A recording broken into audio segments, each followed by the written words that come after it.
En France, les négociations pour la formation du nouveau gouvernement devraient commencer au cours de la journée, alors que le pays est confronté à un parlement suspendu, après la montée soudaine du bloc de gauche aux élections de dimanche, qui a bloqué la tentative de l'extrême droite de prendre le pouvoir.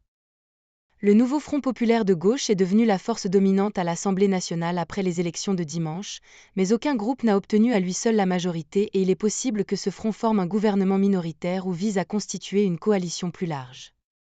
Les résultats des élections ont été un coup dur pour le président français Emmanuel Macron, annonçant une période d'instabilité politique à seulement quelques semaines avant que Paris n'accueille les Jeux olympiques.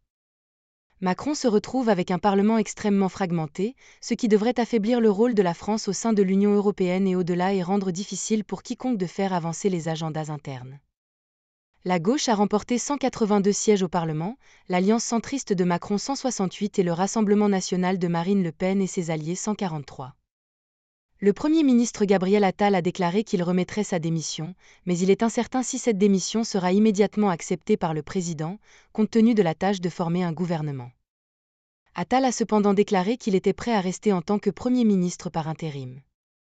Pendant ce temps, le nouveau Front populaire a entamé des discussions sur la manière d'agir suite aux résultats des élections. L'Alliance de gauche et celle du centre ont collaboré après le premier tour des élections, retirant des candidats afin de joindre leurs forces contre l'extrême droite.